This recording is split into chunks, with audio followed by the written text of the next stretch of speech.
Allahumma shalli wa sallim wa barik alaihi.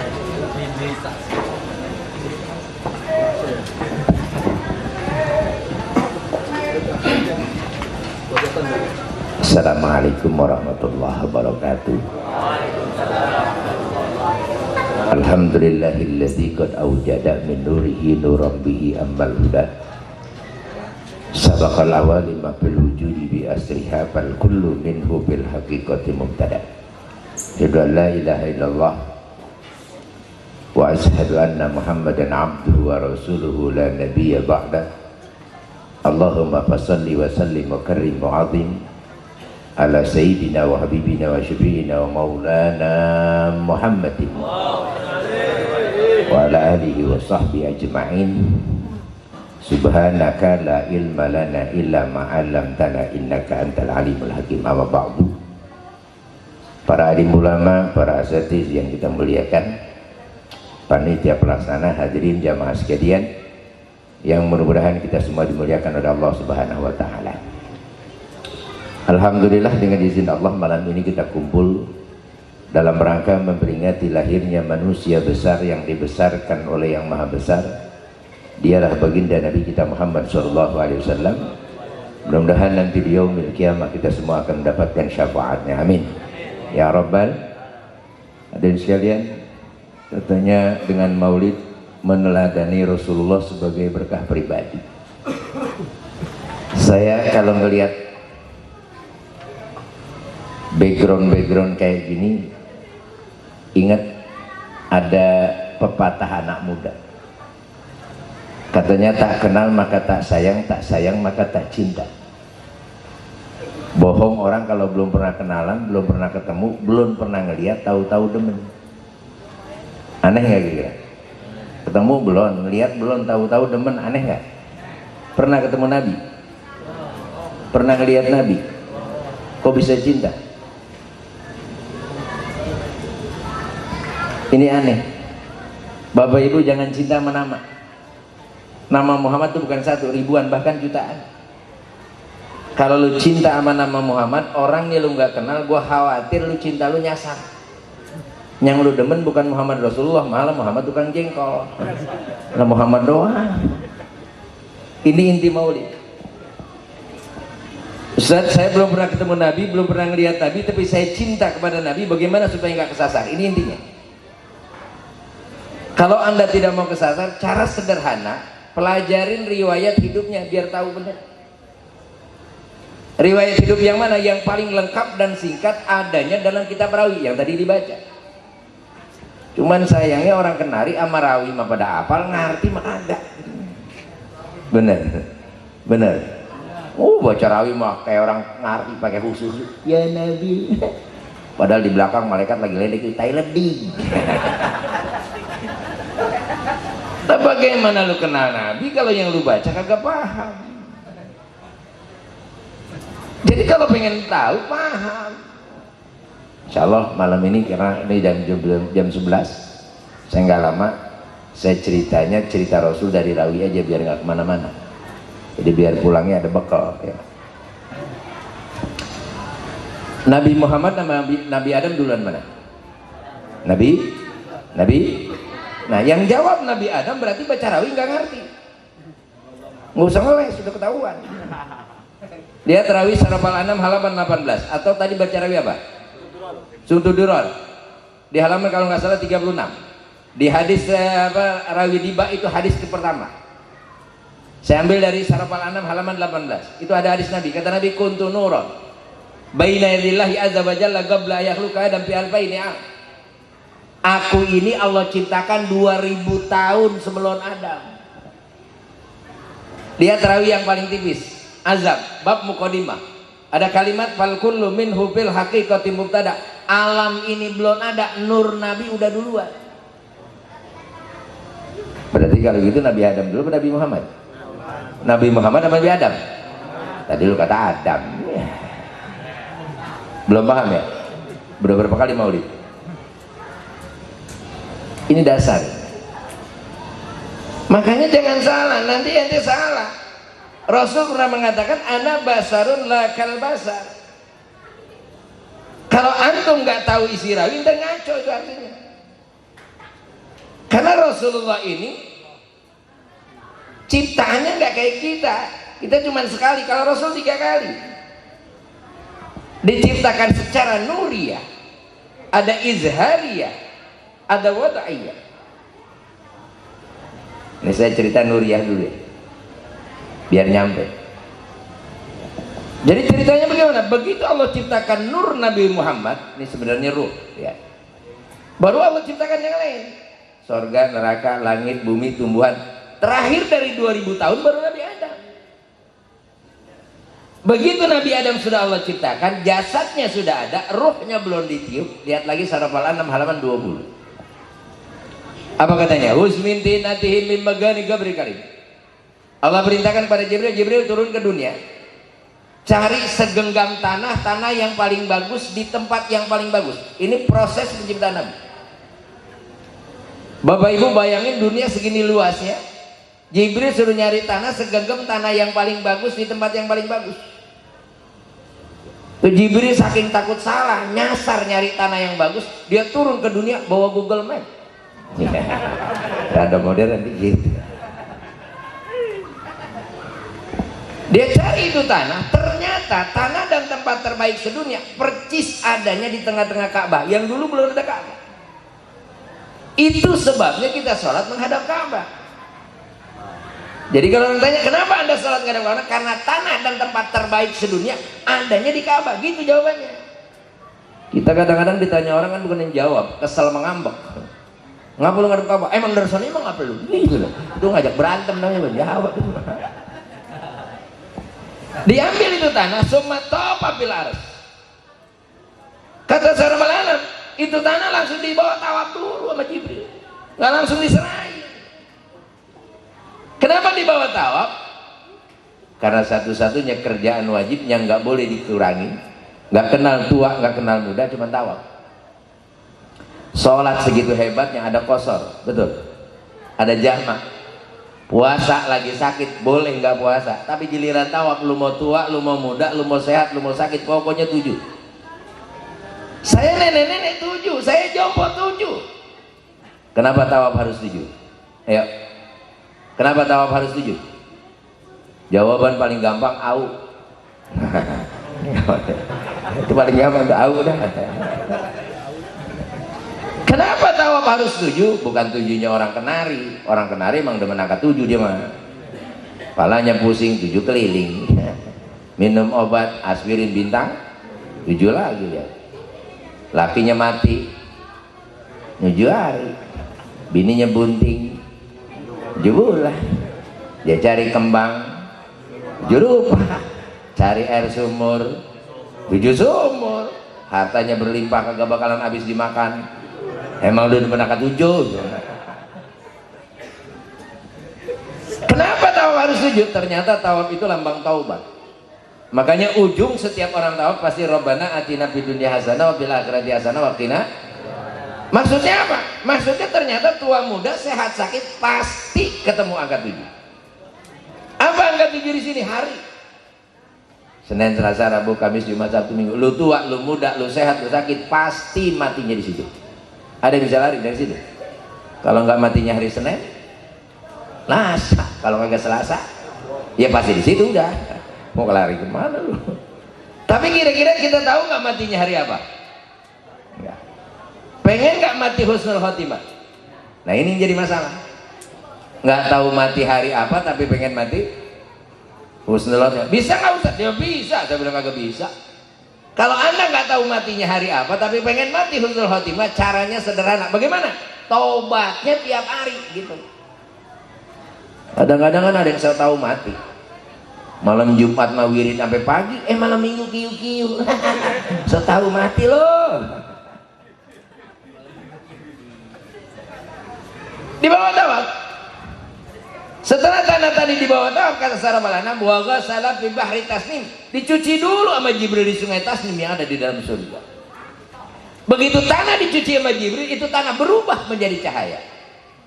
Saya ulang biar paham. Asalnya tanah dicuci sama Jibril menjadi cahaya. Asalnya tanah. Kenapa? Karena ingat, Rasulullah itu manusia. Manusia itu asalnya dari tanah. Kalau Rasulullah dari cahaya, Nabi itu malaikat. Makanya ini kurang jelas nih. Jadi tanah dicuci oleh Jibril berubah menjadi cahaya. Begitu menjadi cahaya dibawa ke hadapan Allah. Di tengah perjalanan, kata seorang para anak, wa uriko. Itu cahaya keringetan. Begitu netes keringatnya, Allah berfirman, kullu jami'an biya huliku min nuri Muhammadin sallallahu alaihi wasallam. Nabi-nabi yang akan datang, sumber cahayanya itu bersumber dari cahaya Nabi kita Muhammad. Makanya kita baca tuh salawatnya tuh.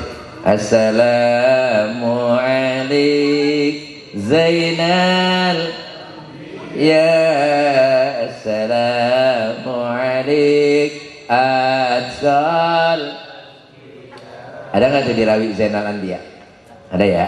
Artinya apa? Pokoknya jenal dah gitu dah. Dibawa ke hadapan Allah, dipertemukan dua cahaya ini, cahaya min nurillah dengan cahaya yang dari tanah dijadikan satu.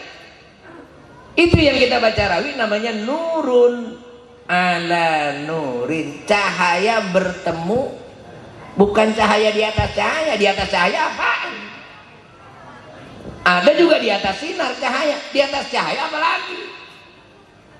Nurun ala nurin, dipertemukan dua cahaya. Kenapa? Karena Rasul tetap manusia, asalnya tetap dari tanah. Begitu cahaya ini jadi satu, lihat rawi di bawah. Wa tusabbihullaha ta'ala dzalika nur wa tusabbihul malaikata bitasbih. Begitu cahaya jadi satu, ini cahaya tasbih. Baru jadi cahaya, belum jadi Rasul.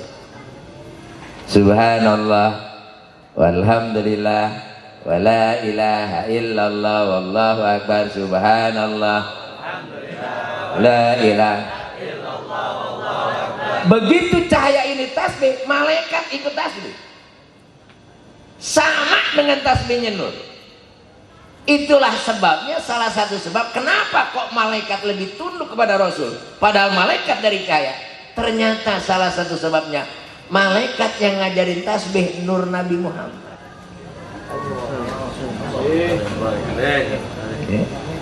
Begitu sudah jadi satu, Allah kumpulkan seluruh malaikat di arsy. Buat apa?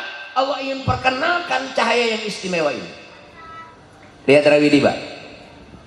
Wa arada fahruhu 'ala al-asya wa qala hadza sayyidul anbiya wa ajalul asfiya wa akramul habaib. Allahumma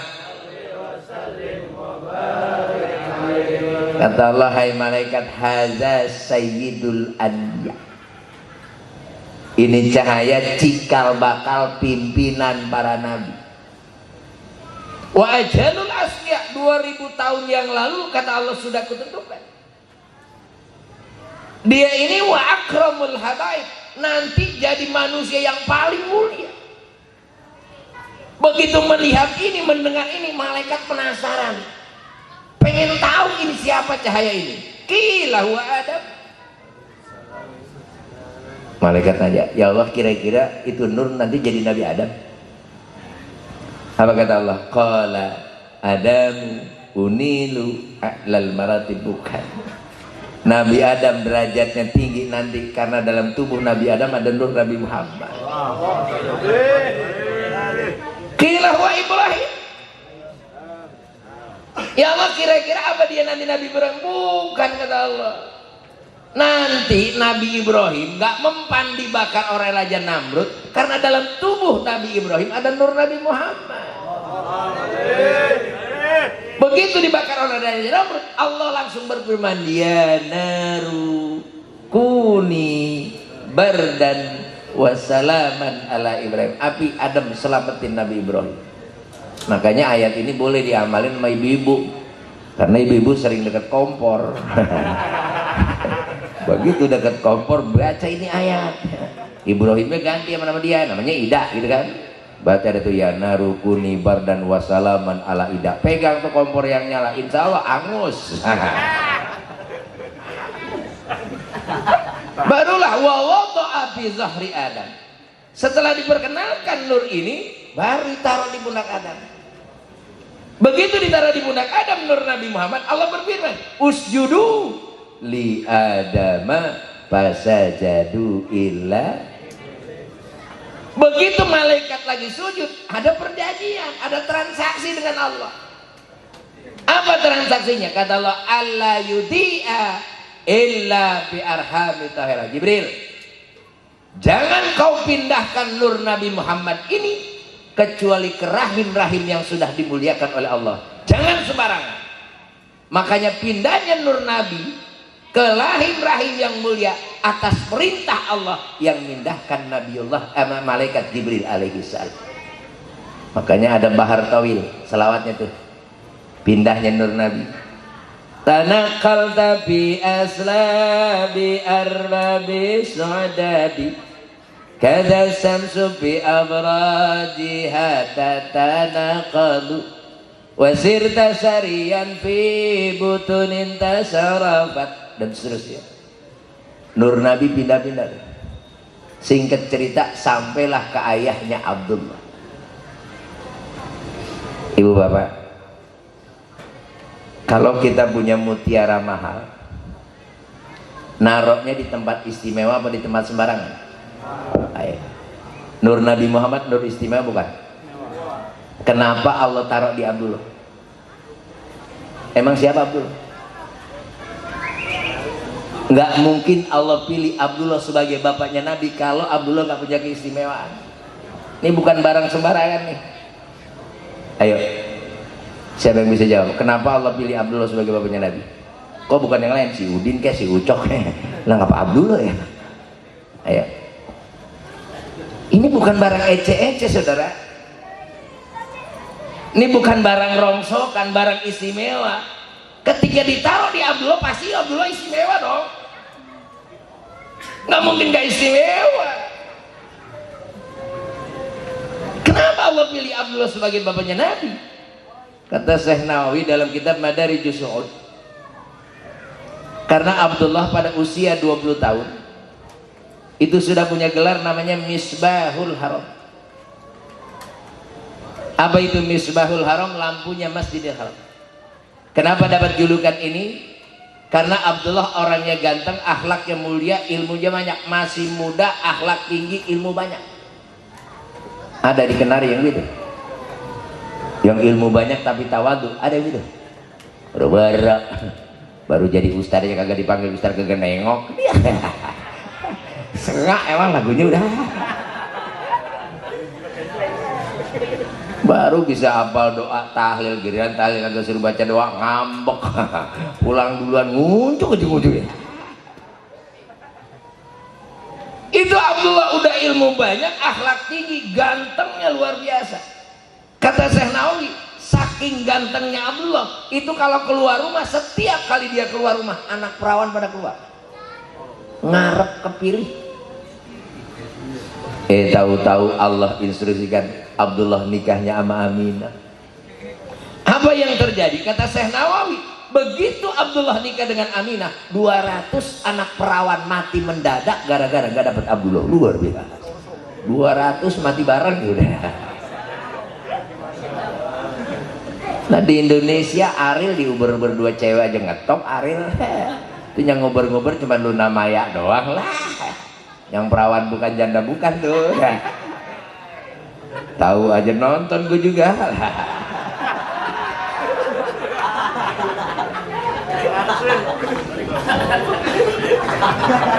Kenapa Allah pilih Aminah sebagai ibunya Nabi, kok bukan yang lain?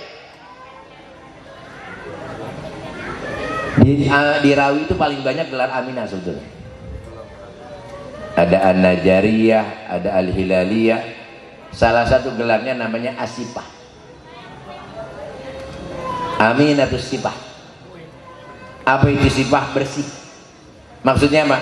Saking bersihnya Aminah, saking terjaganya Aminah, kata Syekh Nawawi, dari mulai nenek moyangnya sampai dengan Aminah belum ada satupun yang terkena perzinahan. Kata Syekh Nawawi, jangankan zina, Aminah dicolek laki-laki yang bukan muhrimnya aja belum pernah. Kayak anak perawan kenari gitu. Tadi juga Ustaz ngomong, saya alhamdulillah Ustaz di kenari sama perawannya belum pernah dicolek lagi, belum pernah Ustaz. Cuman kalau dibukain rada sering lah.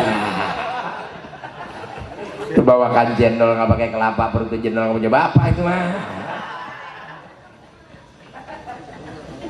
Saya nggak cerita hamil lah, lamaan ya, 9 bulan, lama amat ya. Jadi kalau bapak ibu pengen tahu cerita hamilnya Aminah, baca rawi. Bulan pertama ketemu Nabi Adam, ceritanya nasihat Nabi Adam bagaimana. Saya cerita lahirnya jadi biar cepetan dikit ya. Soalnya katanya mau ditutup 11:30 gitu katanya. Begitu ada tanda-tanda Nabi mau lahir, lihat rawi di bawah. Fahtazal arsy wa ibtisara wazdadal kursi haibata wa waqara wamtalatis samawati anwara wa gajjatil malaikatu tahlilan wa tamjidan wa istighfara. Subhanallah walhamdulillah wa la ilaha illallah wallahu akbar. Subhanallah walhamdulillah wa la ilaha illallah wallahu akbar. Ini ciri-ciri baca rawi kurang begitu paham. Namanya ciri-ciri baca rawi kurang begitu. Begitu Nabi mau lahir, ars goyang, memberitahu dunia bahwa akan lahir Nabi akhir zaman. Wamtalatis samawati anwara. Perhatiin di rawi, perhatiin di rawi. Langit ngeluarin cahaya. Ini mestinya tandanya aneh. Yang ngeluarin cahaya biasanya apa? Matahari, bulan, bintang. Pernah langit ngeluarin cahaya? Tapi Nabi mau lahir, langit keluarin cahaya. Wa amtalatis samawati anwar. Wa gajjatil malaikatu, malaikat saking nyambut kelahiran Nabi terbagi 3 kelompok. Kelompok pertama tahlil la ilaha, kelompok kedua tamjidan alhamdulillah alhamdulillah alhamdulillah, kelompok ketiga wastighfaron, baca istighfar, kelompok ketiga wastighfaron, baca. Tadi jawabnya gimana?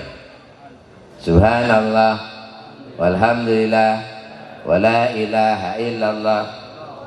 Istighfarnya mana? Nah kan tadi ada istighfar, tahlilan wa tamjidan was istighfar. Lah itu istighfar kagak ada. Kok dibuang? Jangan dibuang, jadi matching. Kalau nggak pakai istighfar tuh nurun ala nurin, lahirnya pakai istighfar. Jadi jawabnya gimana? Tambahin subhanallah walhamdulillah wala ilaha illallah wallahu akbar astagfirullah barang. Subhanallah wallahu akbar astagfirullah subhanallah. Cakep. Ustaz kemarin-kemarin nggak pakai istighfar, salah nggak? Nggak salah, cuman kurang lengkap doang. Kalau pengen lengkap tambahin itu situasi langit bumi bagaimana. Nah saya bilang aja dah, nyambut lahirnya Nabi. Dulu ada namanya Soad bin Qorib. Siapa Soad bin Qorib? Soad bin Qorib ini orang yang senangnya ngumpulin jin. Jinnya mewah. Begitu ada tanda-tanda Nabi mau lahir, salah satu jinnya Soad tawaf di Ka'bah baca selawat, saking girang Nabi mau lahir, jin tawaf. Dia baca selawat, lihat saraf al-anam. Ja'al hana zalal ana hasalal ghina nilnal muna. Itu jin saking girangnya Nabi mulai tawaf baca selawat. Nabi lahir jin girang. Maknanya apa? Maknanya kalau ada orang kenari yang nggak demen sama maulid, berarti lebih jelek dari jin. Lah gampang udah, ledep. Benar nggak? Lah jin aja girang. Ini mau maulid katanya bid'ah. Yang lucu lagi dia bilang maulid bid'ah, ulang tahun anaknya kagak, lah kan norak. Maulid sama ulang tahun dia juga, maulid bahasa Arab, ulang tahun bahasa Indonesia. Ini mah katanya maulid bid'ah ulang tahun, enggak, justru yang bid'ah ulang tahun. Kenapa Ustaz bid'ah ulang tahun? Karena ulang tahun tuh kerjaan orang stres. Nah makanya bina lah, stres bagaimana? Lagi mana kagak stres? Ketahuan dia mau ditiup, dinyalain dulu, bego. Kalau mau tiup stres, ngapa dinyalain? Emang stres. Tuh lilin kan dinyalain ya, habis dinyalain kan mati tuh.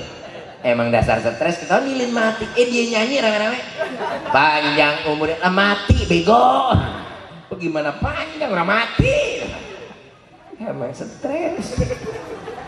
Ya mohon maaf, orang sekarang memang banyak stres, ngaku bener banyak. Di antaranya siapa? Tukang mancing tuh.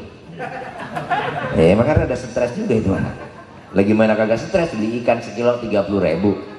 Dilepas di empang. Lu habis dilepas bego. Kalau lu mau pancingin ngapa dilepas? Emang ada stres sudah.